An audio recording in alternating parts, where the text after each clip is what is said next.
안녕하세요. 오늘도 제 이야기를 들으러 와주셔서 감사합니다.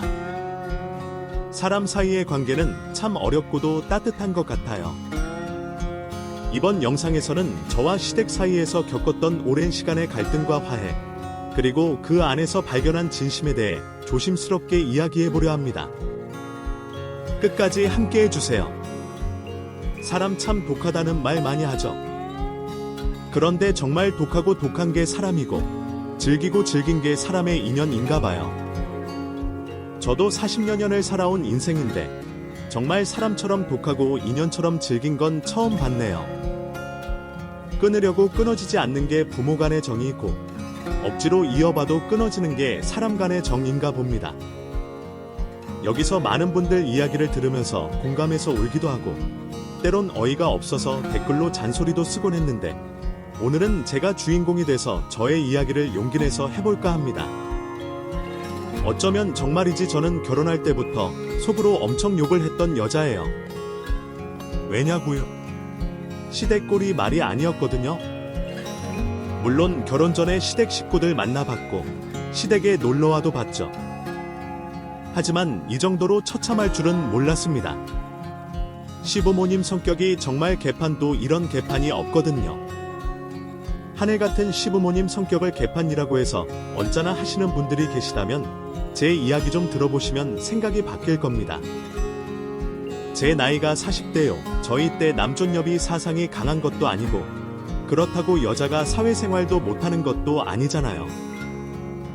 게다가 제가 결혼할 때가 2000년대 후반인데, 적어도 저는 여자가 하찮고 남자만 위해야 한다고 배운 적도 없고, 남편에게서 그런 사상을 느낀 적도 없었어요.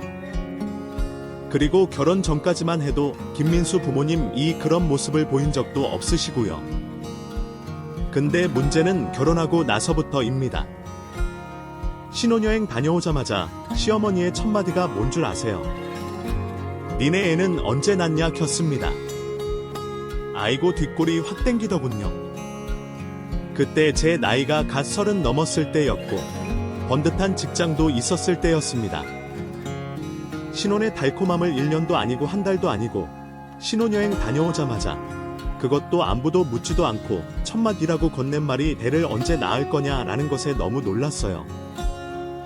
물론 시어머니 성격이 급해서 그럴 수도 있지라며 이해할 수도 있을 테지만, 아무리 성격 급하다고 해도 그건 아니잖아요. 그래서 그 질문에 제가 답을 못하고 있으니까 시아버지는 헛기침 몇 번 하시더니 박영의 아가가 부담스럽게 뭐하러 그런 걸 물어봐 하시면서 제 편이 되어 주셨어요. 지금 생각해도 어질어질한 상황이지. 항상 그런 식이었죠. 제가 시집살이를 1년 정도 해야만 했거든요. 그 1년이 지옥 같았습니다. 물론 시집살이라는 것 때문에 힘든 것도 있었지만, 무엇보다 힘든 건 시어머니의 무대포 성격이었어요. 그냥 밀어붙이는 성격에 아무 생각 안 하고 툭 내뱉는 말투 때문에 곤욕이었거든요. 시어머니는 툭하고 아무 생각 없이 말씀을 하시거나 곤란한 상황을 만들었고, 시아버지는 묵묵히 그 상황을 수습하거나 아니면 슬쩍 도움을 주시는 성격이 있었습니다. 아무래도 자연스레 시아버지를 더 믿고 의지하게 되더라고요. 당연히 은근슬쩍 스며들듯이 시아버지도 저를 많이 챙겨주셨고요. 그렇게 1년 정도 시집살이를 하다가 서울로 올라왔습니다. 원래 남편은 서울에서 직장을 다니고 있었는데 살림이 넉넉지 않아서 제가 시골에서 시부모님 모시고 있다가 서울에서 합치기로 계획을 세웠는데, 그게 1년 만에 이루어져서 서울로 올라가게 된 거죠. 서울로 올라오던 날 시아버지는 제게 엄청 무신신당부하셨어요. 앞으로 잘 살 거라. 내 아들이지만 지 엄마 닮아서 성격 급한 것도 있으니까 너가 좀 이해해주고 대신 내가 너한테 챙겨줄게.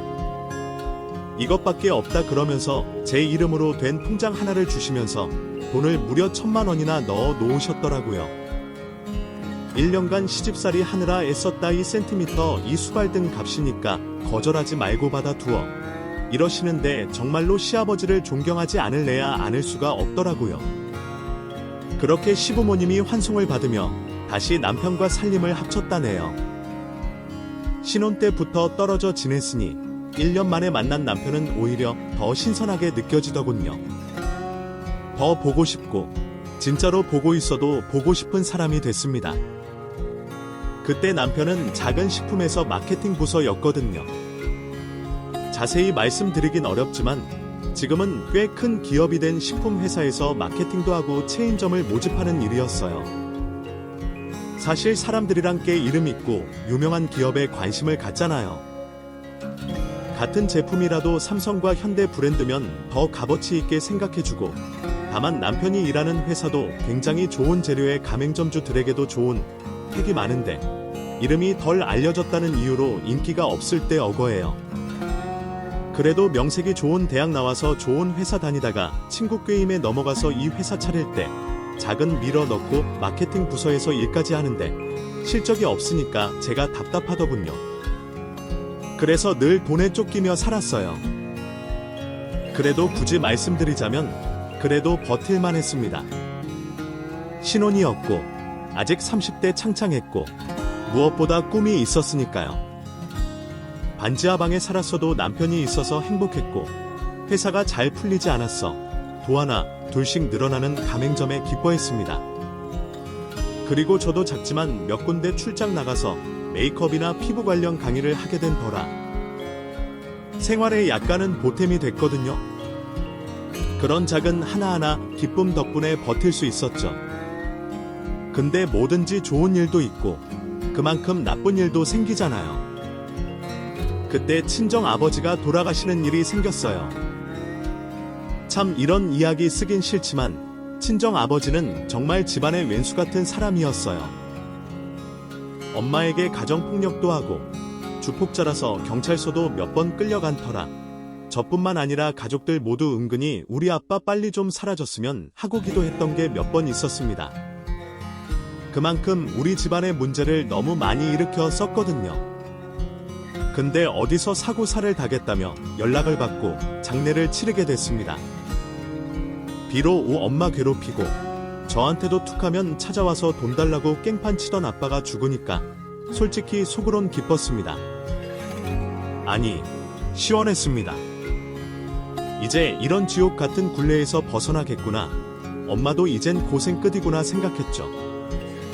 그래도 장례 때 좋다는 내색을 할 수는 없으니까 그래도 무표정한 모습으로 몇 명 오지도 않는 조문객을 맞이했어요. 엄마는 뒤에서 한숨 쉬며 죽어서도 돈 한 푼 안 남기고 가네. 그래도 빚이라도 안 남긴 것만 해도 고맙다고 생각한다. 원수도 이런 원수 꺾지 5년간 이혼 안 해주고 어디 가서 죽은 줄 알았더니 진짜로 죽어서 돌아왔네 아시며 시원섭섭해 하셨어요. 진즉에 이혼하려고 제가 그렇게 부추겼어도 엄마는 폭력에 익숙해지고 아빠의 무서움에 정신적으로 시달려서인지 적극적으로 이혼 이야기를 못하셨었는데 이렇게나마 헤어지니 속 시원하다며 은근히 좋아하셨지요. 그때 김민수 부모님 이 시골에서 조문하러 오셨어요. 솔직히 제가 힘들고 어려울 때 오신 거면 감사한 마음이라도 될 텐데 오히려 시부모님이 오지니까 미안하기도 하고 뭐하러 오셨을까 죄송하기도 하더라고요. 근데 더욱 더 저를 화나게 만든 사건이 있는데 시어머니의 그 독설 때문이었습니다. 물론 저보고 한 이야기는 아니지만 제가 장례식장 왔다 갔다 하다가 시어머니가 누구랑 통화하는 걸 우연히 들었거든요. 나 서울 왔어. 아, 지금 해야 할 일도 많은데 아예 어째서 없잖아. 그래도 사돈이 돌아가셨다는데 와야지. 아, 몰라. 그냥 사고로 쭉 어때? 사돈 양반이 워낙 인생이 개차반 인생이라 어디 도로 한복판에서 사고로 죽었다는데 이쪽 집안에서 내놓은 양반이라 뭐 거의 떠들어도 안 보는 분위기. 안사돈도 독종이야 독종. 아무리 그래도 그렇지 남편이 사고로 죽었는데 눈물 한 방울도 안 흘린 그래. 나도 얼른 눈 도장만 찍고 내려갈게. 솔직히 그 통화 내용을 엿듣는데 갑자기 화가 확 치밀어 오르는 거예요. 전후 사정 아무것도 모르면서 우리 엄마를 독종으로 몰아세우는 시어머니니까 너무 믿고 한편으론 화가 나서 저도 모르게 어머니 지금 뭐라고 하셨어요? 어머 너 듣고 있었니? MB 안 하다. 내가 그만 말 실수를 했네. 독종이란요. 어머니가 울 엄마에 대해서 뭘 하신다고 독종 이내모내 말씀하시는 거예요. 울 엄마가 아빠한테 얼마나 시달림을 받았는지 나 알고 말씀하시는 거예요. 아니, 너 왜 그러니? 내가 못 죽을 죄라도 지었니? 지금 말씀하시는 게 우리 집안 무시하고 우리 엄마 까이 본 거잖아요. 안 그래요? 제 말이 틀려요. 제가 막 몰아세우니까 시어머니는 엄청 당황하시고 그걸 마침 본 남편이랑 말이 섞이면서 감정 싸움까지 가게 됐죠. 그 이후로 시어머니는 저랑 대화도 안 하려 하시고 남편 역시 저에게 섭섭하다며 감정의 골이 좀 깊어졌습니다.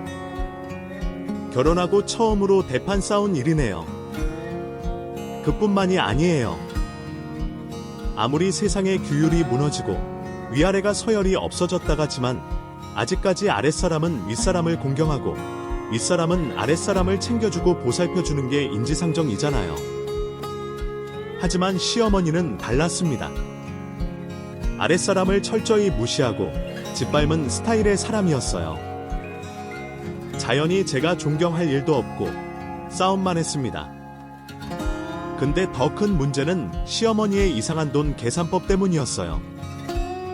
예를 들어 10,000원을 빌려드렸다고 가정하면 빌려간 사람이 10,000원을 갚는 게 기본이잖아요.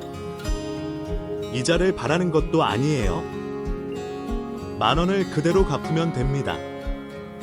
근데 저희 시어머니는 9,000원만 주는 거예요.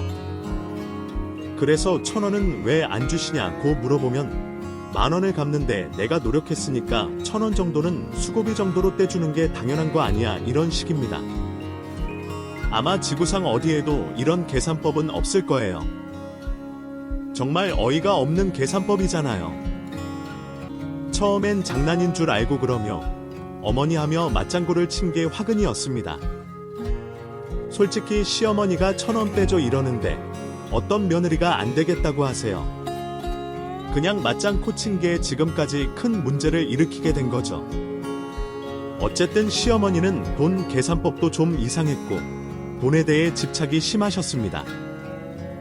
그래서 하루는 남편에게 슬쩍 이야기했어요. 여보, 어머니는 왜 저렇게 돈에 집착이 심하셔? 그랬더니 남편 말이 어릴 적에 우리 집 쫄딱 망해서 길바닥에 살 뻔했잖아. 그때 엄마가 시장에서 악착같이 일해서 지금 우리가 이렇게 사는 거야.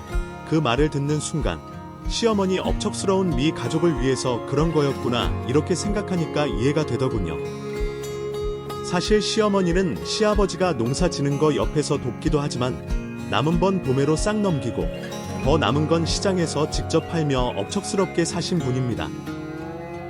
그래서인지 시어머니는 돈에 집착이 굉장히 남다르셨어요. 돈이 된다고 하면 정말 양잿물도 뒤질 뿐이셨습니다. 그리고 돈을 벌기 위해서라면 우정도 의리도 버리겠다며 막걸리 드실 때마다 이야기를 하셨거든요. 물론 모두들 그게 농담 일련이라 생각하고 웃어 넘겼습니다. 근데 이런 분이 지역까지 덜 부셔서 동네 이곳저곳을 돌아다니 이간질도 하고 소문 퍼나르는 일을 자청하셨어요. 동네 사람들의 고충도 해결해주고 누구한테 몸과 필요한 일이 생기면 서로 연결도 해주는 소일거리로 하루하루 지내셨습니다. 어쨌든 시어머니의 돈에 대한 집착, 그리고 이상한 계산법을 알고 난 이후 시어머니의 괴상한 돈 계산법을 웬만하면 이해해드렸습니다.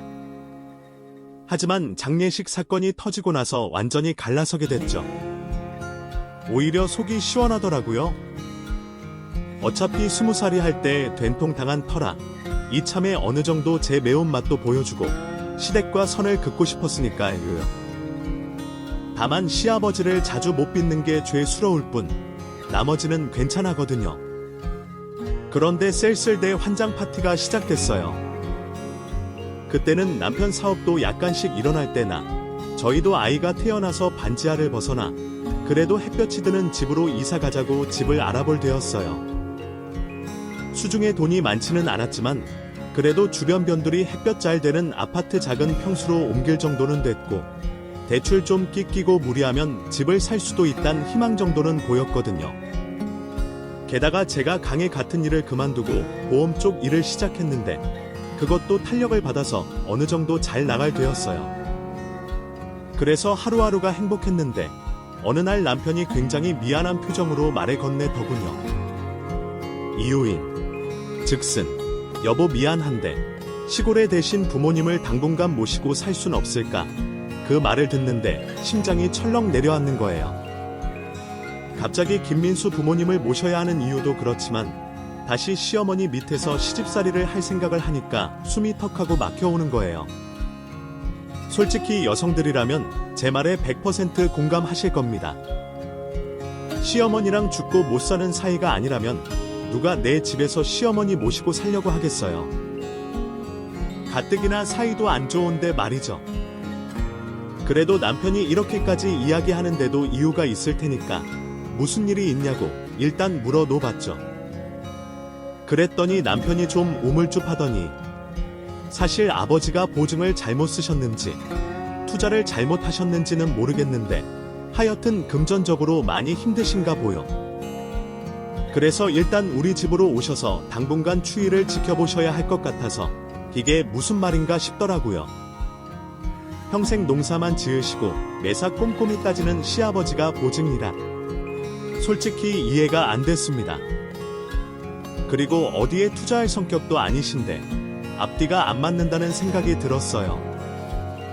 이거 괜히 시어머니가 무슨 실수 저지른 거에 남편이 시아버지 얘기인 것 마냥 뒤집어 씌워서 연막 작전하는 게 아닌가 싶더라고요. 그래서 바로 시아버지한테 전화를 걸었습니다.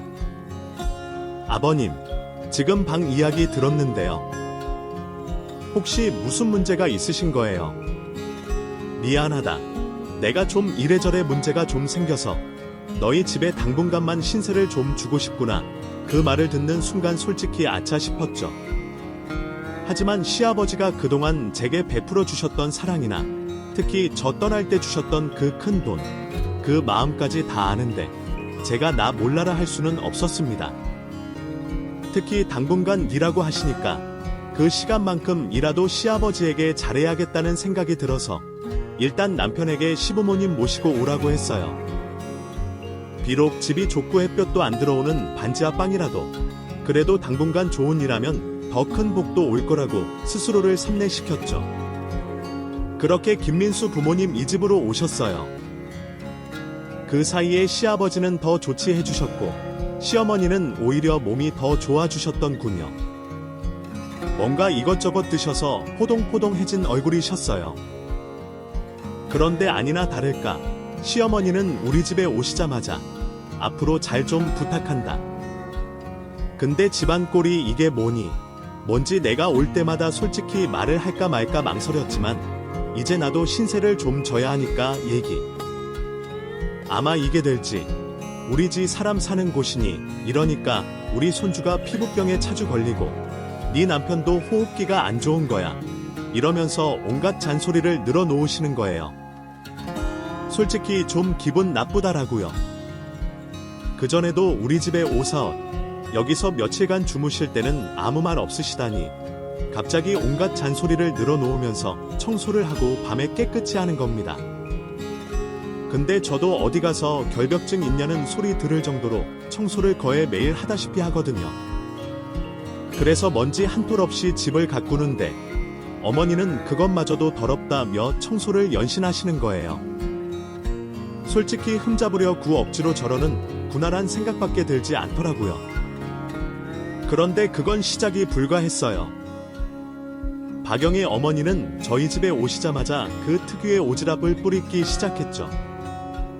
솔직히 이렇게 표현해서 좀 불경스럽게 하지만 정말 여기저기 안 잊었고 다닌 적이 없으셨어요. 오죽했으면 동네 미용실 아줌마 도시어머니가 엄청 밝으시도 꿈 마음 이러는 거예요.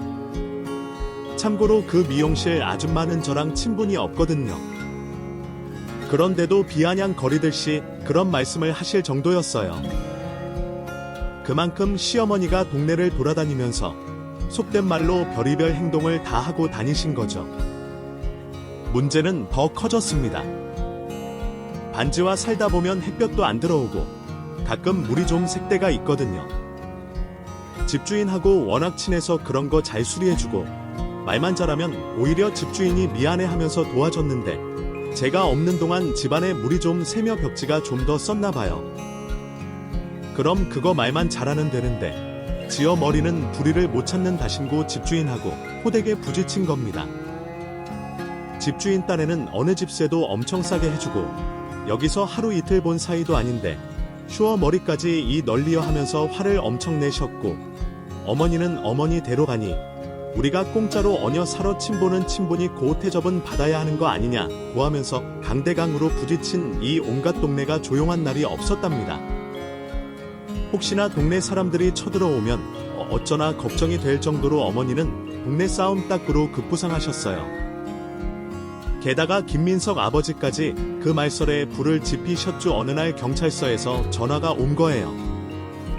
시아버지가 현장에서 체포됐다는데 이게 뭔 소린가 싶어서 달려가니 시아버지가 경사에서 구석 의자에 앉아 계시더라고요. 이게 뭔 일이냐고 담당 경찰에게 물어보니 시아버지가 왜 나 아가씨랑 시비가 붙었다는 겁니다. 아가씨는 비해자라며 김아저씨가 자신에게 욕을 했다는 겁니다. 아무리 시아버지가 과묵하고 약간 예의범죄를 중시하는 몬데 스타일이긴 해도 생면부지의 아씨에게 쌍욕을 할 만큼 뭐에 상식한 분야 아니거든요. 그리고 시아버지는 외출하실 때마다 시어머니랑 같이 다니셨는데 그날은 시아버지 홀로 계셨다는 것도 조금 의외였어요.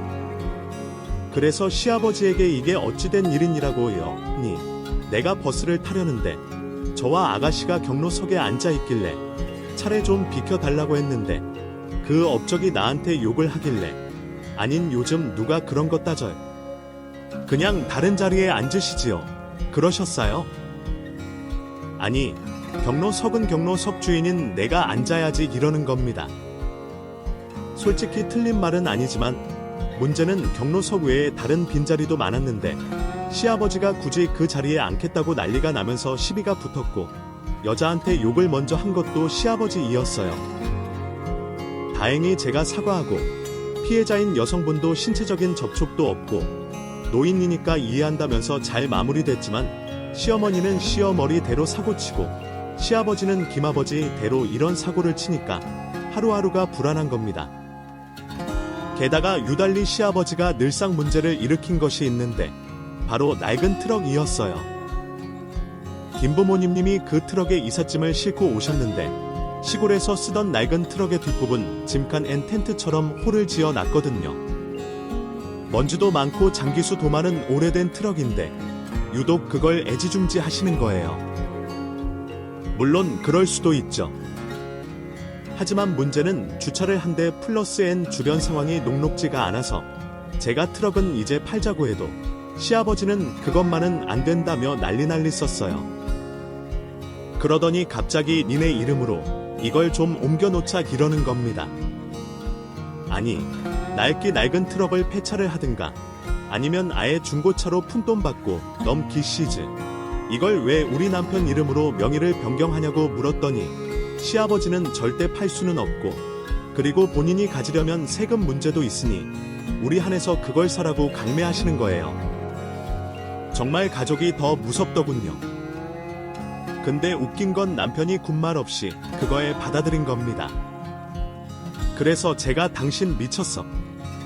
저거 애물단지를 오히려 팔아서 치워야지 그걸 끼고 있으면 어쩌려고 그래. 근데 남편은 뭔가 말할 것이 있는 듯이 멈칫하더니 그냥 귀찮다면서 노인 내가 평생을 함께 한 트럭인데 버릴 순 없잖아. 그냥 살아계신 동안 두 분이 드라이브 할 때 쓰시라고 그냥 가지고 있어 하면서 제 말에 확 끊는 거예요. 솔직히 무시당하는 것 같아서 기분이 몹시 상한더군요. 여러분 같으면 안 그럼 시켰어요. 근데 아주 엎친 데 겹친 격으로 어느 날 시어머니가 저에게 친목게 들어올 생각이 없냐 안 거예요. 제가 보험 영업을 하는데 사람들 인맥이 굴장이 중요했고 요임이나 단체 활동에 얼굴을 많이 비치는 게 중요했던 더라요. 그나마 귀가 쫑긋하더라고요. 그래서 시어머니에게 누구랑 어떻게 하게요? 라고 여울더니 동네 재래시장 상인 몇 명하고 건물주 아주머니 몇 분이서 하는 거라는 겁니다. 정말 수단도 좋으시다 더군요. 언제 그런 자리를 말을 하신 거예요. 너도 나이 먹어봐라. 위아래로 10살 차이는 그냥 친구야. 친구. 액수가 살짝 부담되긴 했지만 시어머니 부탁이고 돈에 대해선 집착이 심한 분이니까 걔 또 내일 일도 없을 거란 생각에 그러겠다고 했죠. 그리고 무엇보다 그 시장 쪽 라인을 뚫어두면 저한테도 도움이 되니까 일단 오케이 했어요. 처음엔 아주 순조로웠어요. 개돈은 잘 내고 모임 잘 나가서 애교 좀 떨면 시장 상인 언니들이 엄청 예뻐해 주셨거든요. 자연히 언니들이 사람들로 소개시켜주고 그 덕에 보험 영업 실적도 좋아지니까 점점 개모임의 충실도 가 올라갈 수밖에 없었습니다. 근데 하루는 시장 언니에게 전화가 온 거예요. 시어머니가 개 주고 곱게 또 늘 받을 순번인데 연락이 안 된다는 겁니다. 어머니가 몸이 안 좋으신가 보죠. 연락하실 거예요. 이렇게 말하곤 전화를 끊었는데 뭔가 기분이 싸하더군요. 혹시나 하는 마음에 지어머니 혼자 사는 댁으로 가봤더니 아니나 다를까 예감이 딱 적중한 겁니다. 생활용품은 그대로 놔두고 옷까지 몇 개랑 통장이랑 돈이랑 들고 이미 야반도주를 하셨더라고요.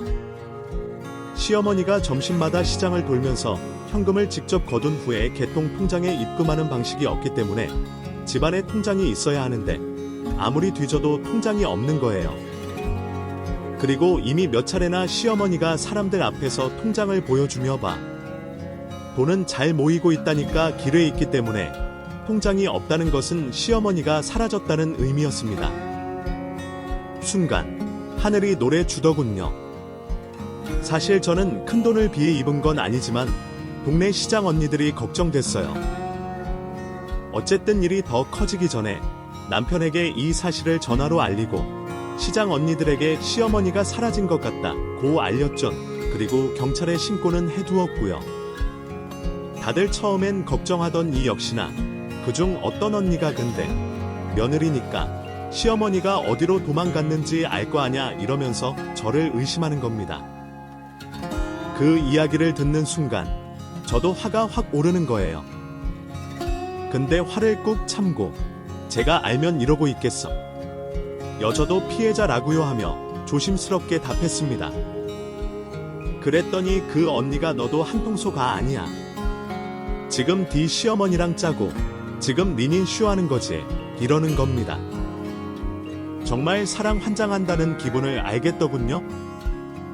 그래서 지금 말이면 단 줄 알아요 하며 그 언니라 한판 붙게 됐습니다. 난장판 보 이런 난장판이 없을 거예요. 친한 언니랑 싸우게 되고 누명 쓰고 돈도 날리고 정말 억울하더라고요. 게다가 시어머니가 시아버지를 모시고 사라졌는데 두 분 다 연락이 안 되니 미치고 환장할 노릇이었죠. 남편은 남편대로 아예 머리를 싸매고 들어 누웠어요. 아무래도 자기 어머니가 사고치고 다녔으니 어떤 자식인데 버틸 수 있겠어요. 시어머니는 동네의 민폐집 안에 민폐를 끼치고 온 어디론가 사라졌습니다. 근데 며칠 후에 박희영이 나타나셨어요. 정말 천만다행인 거고 알고 보니 시어머니가 시골에 내려갔다가 이런저런 일에 얼매여서 돈 문제를 해결 못했다며 다시 시장 돌아다니면서 개통 문제는 잘 해결됐고 신고했던 것도 잘 마무리됐지만 이런저런 일로 동네에서 전화 시어머니 신뢰도는 완전 바닥이 돼버렸죠. 그래서 더 이상 동네에 있을래야 있을 수가 없단 판단이 들어서 이사를 가려고 했죠. 어차피 아파트로 가려고 했었고 다만 그 돈을 시부모님이 오시면서 좀 까먹긴 했지만 그래도 아직 여력이 남아있으니까 동네에서 돌맞아 죽기 전에 빨리 뜨는 게 상책이다 싶었죠. 근데 갑자기 남편이 여보 아무래도 사건 사고만 치는데 이분을 그냥 요양원에 모실까 이러는 겁니다. 물론 저도 그러면 좋겠다는 생각이 들었지만 그래도 남편의 부모님 꼬고 그래도 시아버지가 제게 주셨던 은혜가 많은 터라 선뜻 그러자고 말을 못하겠더라고요. 근데 남편은 이미 뭔가 큰 결심을 하듯이 이러다가 정말 이 동네에서 돌맞아 죽겠네? 차라리 내일 아침부터 여기저기 좀 알아봐야겠어 이러는 겁니다. 저도 대답은 안 했지만 침묵의 긍정 사인을 보낸 건 사실입니다. 근데 새벽에 뭔가 씻어내는 소리도 들리고 들락날락거리는 소리도 희미하게 들리는데 순간 김아버지 겉 똑바지에 실례를 하셨나 싶었어요. 왜냐하면 나이 드시고 나서 부쩍 더 소화기능이랑 용병 관리를 종종 못하셔서 그걸 시어머니가 뒤처리를 해주시느라 새벽에 일어나건 하셨거든요. 행여나 이분이 민망해 하실까봐 저는 모르는 척하고 있었고요. 그래서 새벽에 들리는 소음이 그런 소린 줄 알고 그냥 잠들었습니다. 그런데 다음날 눈을 떠보니까 쥐도 새도 모르게 김민수 부모님이 사라지고 안 계신 거예요. 오로지 옷가지와 생활용품, 그리고 그 낡은 트럭 한 대만 사라지고 없는 겁니다. 그래서 혹시나 남겨놓은 메시지가 없나 해서 살펴보니 시어머니 글씨체로 이런 글이 써있는지요. 그동안 고마웠다. 사실 우리가 주책바가지 마냥 행동해서 미안하다. 만 그건 다 이유가 있었으니 나중에 차차 알게 될 거라고 믿는다. 그리고 며느리에게 내가 천벌받을 짓을 많이 했구나. 특히 캤던 사건은 내가 벌인 일이 아니라 정말 피치 못할 사정이 있어서 그런 건 거 나중에 너가 이해해 줄 거라 생각한다. 이제 너희들에게 짐이 된다는 걸 알고 멀리 떠나려고 하니까 우리 굳이 찾지 마라 다오. 이런 내용만 남겨져 있는지요. 좀 황당하기도 하고 도대체 이 노인 둘러서 어딜 간다는 건지 의아하기도 한데 방 안에서 뭔가 꾸릿꾸릿한 냄새가 나서 보니까 아마도 시아버지가 실례를 한 걸 제대로 환기를 못 시키고 그냥 가신 것 같더군요. 그만큼 시어머니는 뭔가 쫓기듯이 시아버지를 모시고 나가신 거였어요. 그래서 남편에게 이게 어찌 된 거냐고 물으니 남편은 모르겠다며 이야기하는 거예요. 솔직히 이걸 아는 사람이 누가 있겠어요. 김민수 부모님에게 전화를 해도 연결도 안 되고 남편은 자기가 아무 생각 없이 뱉은 요양원 계획을 시부모님이 알고 실망해서 이렇게 밤에 몰래 가신 거라며 죄책감에 시달리던군요. 도대체 이렇게 뒤처리도 제대로 못할 만큼 급히 나가신 이유도 궁금하고 무엇보다 나중에 알 거라며 구구절절 했은 내용도 알다가도 모르겠었습니다. 근데 장롱에 딱 하나 뭔가 남겨두고 가셨는데 헌금 다발이었어요. 이게 뭔가 하고 보니 거기에도 작은 쪽지가 있는데 시아버지 글씨체였어요. 혜진아, 시가 고생했다. 수고비라고 생각하렴. 시골에 있는 땅을 좀 팔았다. 깨끗한 돈이니 의심하지 말고 너희들 쓰고 싶은데 쓰려 왜 꽤 큰 돈이었습니다. 도대체 노인불이 이 돈을 어디서 마련했나 정말 궁금하더라고요. 아니, 남편은 전혀 모르겠다 눈치였고요. 정말 이걸 뭐라고 표현해야 할지 어안이 벙벙했어요. 김민수 부모님은 사라지고 안 계시고 왜 거액의 돈은 남겨져 있고 정말 뭐 하더라고요. 그리고 실종 신고는 냈지만 도저히 두 분의 행방은 알 길이 없더군요. 미치 추적도 해보려 했지만 남편이 갑자기 의미심장한 말을 하는 거예요. 내가 그래도 자식인데 부모님 마음 모르겠어. 내 생각엔 두 분이 함께하고 싶으신가요? 봐, 일단 기다려보자 하면서 그것까진 말리는 겁니다. 솔직히 그 말에 뭔가 울림이 있고 깊이가 느껴졌어요. 그럴 수도 있겠다는 생각에 남편 말을 듣고 시부모님 추적하는 건 일단 밀어줄 줄. 그런데 사람이란 게 참 간사하죠. 그땐 당장이라도 시부모님을 찾아야겠다는 생각이 들었는데 하루하루 벌어먹고 살려고 발버둥 치다 보니 어느새 시어머니, 시아버지를 잊고 지내게 되더군요. 게다가 마침 남편 사업이 잘 되면서 감 행정 문의도 쏟아져 들어오고 남편은 다음 개점을 위해서 발벗고 전국을 돌아다니며 바쁘게 다녔어요. 저도 아예 보험 일은 적고 남편 사업에 도움이 될 만한 일을 알아보다가 아예 남편 매니저처럼 운전을 하게 됐죠. 나중에 문득 시어머니 생각이 나는 거예요.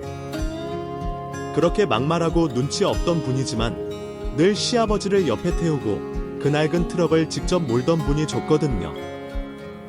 그러면서 항상 하시는 말씀이 나는 이상하게 너시 아버지 옆에 태우고 동네 한 바퀴 도는 게 그렇게 즐겁더라 뒤로워졌고거든요. 문득 그 말이 생각나서 눈물이 낀 적도 있었지만 그냥 그러고 있고 살았습니다. 정말 저도 못된 년이죠. 그러다가 5년 정도 시간이 흘렀어요. 솔직히 코로나 시기도 있었고 많이 힘들었지만 다 애니 남편이 하는 체인 사업 2배달에 특화된 음식점이라 그런지 잘 됐거든요.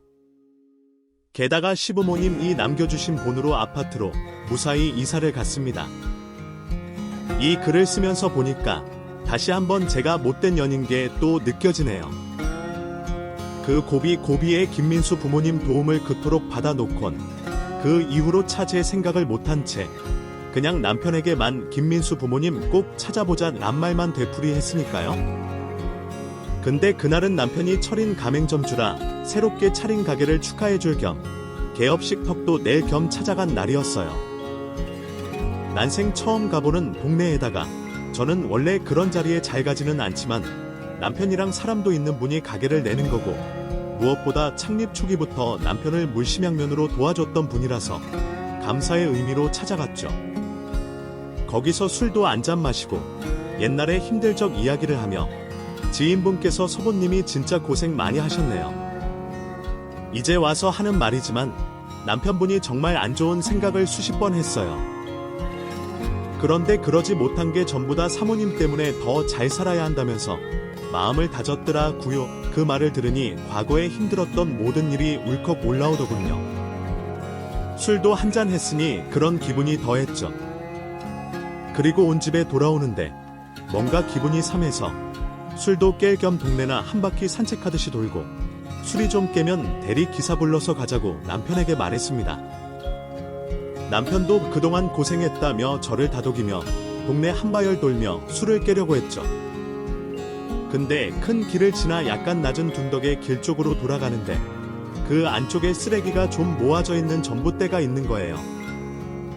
그리고 그 전봇대 위엔 가로등이 비치고 있고 그 옆엔 낡은 트럭 한 대 있더라고요. 솔직히 그냥 스쳐 지나가도 모를 만큼 평범한 트럭이 그 풍경이지만 참으로 신기한 게 제 눈엔 순간 그 트럭이 불빛 사이로 보였어요. 우리 시아버지가 좋아하던 차다라는 생각이 들면서 저도 모르게 그 차 쪽으로 갔죠. 그냥 아무 생각이 없었어요. 그냥 술김에 반가움에 가봤는데 하지만 그게 제 인생의 가장 큰 충격이 될 줄은 몰랐습니다. 그 트럭을 보다가 안을 무심코 봤는데 세상에나 그 안엔 웬 쓰레기가 가득 차 있는 거예요. 순간 이게 뭔가 싶어서 안을 쭉 보니 그 안에 엄청난 익은 지갑이 보이는 겁니다. 세월의 흔적이 묻어나긴 했지만 시어머니가 늘상 들고 다니던 손지갑이 보이는 거예요. 제가 그걸 죽어서도 못 잊는 게 아니 시어머니는 돈에 늘 집착하며 그 손지갑에 돈을 담거나 통장을 담으면서 내가 이 맛에 산다라고 하셨었거든요. 그러니 그 지갑을 한눈에 알아볼 수 있었죠. 순간 이 트럭이 왠지 저랑 운명적으로 연결된 게 아니냐는 생각에 트럭 뒷부분에 텐트식으로 만들어진 호로 안쪽을 보려고 했죠. 하지만 안쪽에는 지퍼로 닫혀 있어서 볼 수가 없는 거예요. 남편은 그냥 가자고 하는데 저는 오늘 아니면 안 될 것 같아서 일단 경찰에 신고를 했어요. 여기 잃어버린 저희 부모님을 찾은 것 같은데요. 안에 계셔서 확인할 길이 없거든요. 와 주실 수 없을까요? 어찌저찌 해서 경찰이 와주셔서 일단 트럭 뒤에 있는 텐트 문을 열게 됐어요. 그리고 텐트 지퍼가 열리면서 나오는 사람을 보고 소리를 지를 수밖에 없었죠. 바로 박혜연입니다. 무려 5년 만에 이런 낯선 동네 골목길 트럭에서 만난 거죠. 시어머니는 갑자기 경찰이 왔다는 말에 부시시하게나 오셨다가 저를 보곤 깜짝 놀라서 너 여기 어쩐 일이니 하며 놀라신 거예요. 이게 어찌 된 건가 저요도 의식해서 시어터케를 붙잡고 이야기를 나누는데 남편은 모든 게 다 밝혀졌다는 듯이 한숨만 되시더군요. 시어머니도 아무 말씀이 없으시고요. 지금 나만 빼고 둘이 다 아는 거죠. 도대체 이게 어찌 된 거죠? 제가 죽음을 하니까 남편이 어렵사리 입을 떼는데 그 말을 듣고 너무 놀랐어요. 사실 난 다 알고 있었어. 근데 여기서 만날 줄은 몰랐네요. 네, 남편이 다 알고 있었다는 게 뭔지 너무 의아해서 시어머니에게 왜 도망가셨고 그동안 어떻게 지내셨나요?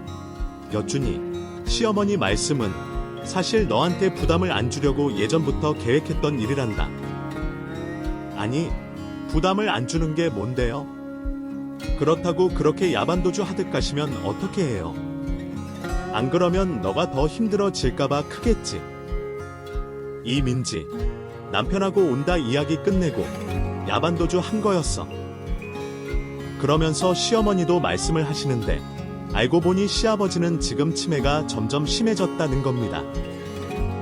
물론 그전에도 심각한 수준이었지만 이제 나의 사람도 못 알아볼 정도라는 거죠.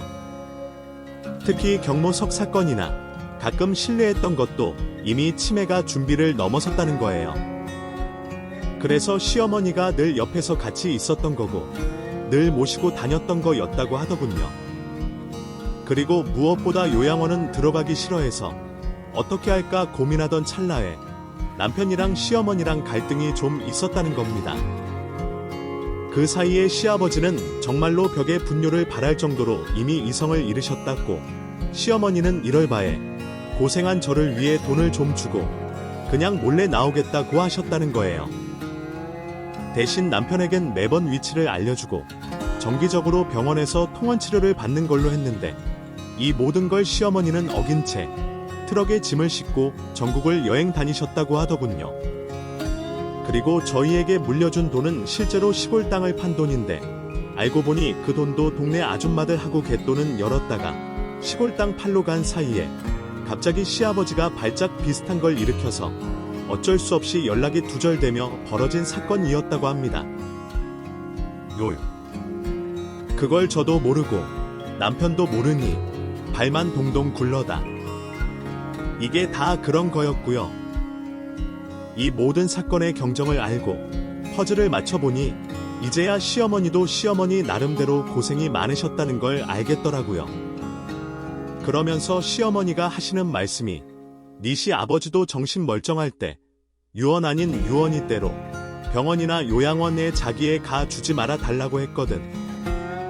나도 기마저씨 병원에 넣어놓고 혼자 새 자신도 없고 근데 남편이 차 많다면 당시에 방실 없고 좋아하니까 나도 여기서 사는 게 어떤가 생각한 거야. 어차피 병원 보시고 가봤자 답은 뻔하고 그럴 바엔 이 낡은 트럭 몰고 동네나 한 바퀴 그러다 야외로 한 바퀴 이렇게 돌면서 시골 땅 판 돈이 다 떨어지면 우리끼리 알아서 하늘로 가려고 했지. 그 말씀을 듣는데 눈물이 펑펑 나는 이는다. 어쩌면 시어머니는 말투도 거칠고 성격 급한 건 어쩔 수 없지만 돈을 집착했던 게 나중에 이럴 때를 대비해서 였다는 걸 그제야 깨달았고거든요. 어쩌면 남편인 시아버지를 너무 사랑해서 나중에 마지막까지도 함께 있으려고 준비를 하셨던 건데 그걸 저는 모르고 있었던 거죠. 물론 남편은 알고 있었지만 차마 이 이야기를 저한테 전할 수가 없었다고 합니다. 하긴 이런 이야기를 들으면 어떤 며느리가 오케이 하겠어요? 그래서 남편 선에서 적당히 알고 대신 중간중간에 생활비를 보내드렸다고 해요.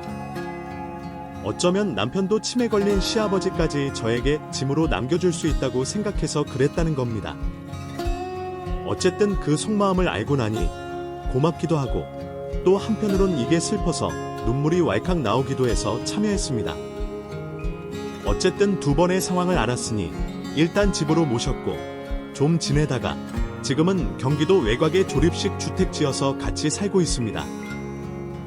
물론 치매 걸린 시아버지는 이제 저를 알아보시지도 못할 정도지만 저랑 시어머니랑 번갈아가며 시아버지 뒷바라지 하고 있고요.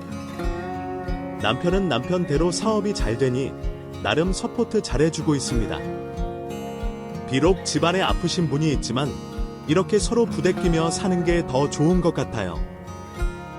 집안에 옴기도 들고 때론 부딪히며 감정적으로 교류도 하니까 살 것 같네요. 어쨌든 시부모님이 오래오래 사시면서 저에게 인생이란 뭔지, 부부애란 뭔지 계속 보여주셨으면 좋겠어요. 저희 시어머니 정말 대단하죠. 많이 응원해 주시고요. 긴 글 읽어주셔서 감사합니다. 끝까지 제 이야기를 들어주셔서 진심으로 감사드립니다. 여러분도 각자의 삶 속에서 누군가와의 관계로 힘들었던 순간이 있으셨을 거라 생각해요. 오늘 제 이야기가 누군가에게 작은 위로가 되었기를 바랍니다. 영상이 좋았다면 좋아요와 구독, 그리고 따뜻한 댓글로 함께 해주세요. 다음 이야기에서 다시 찾아뵐게요. 감사합니다.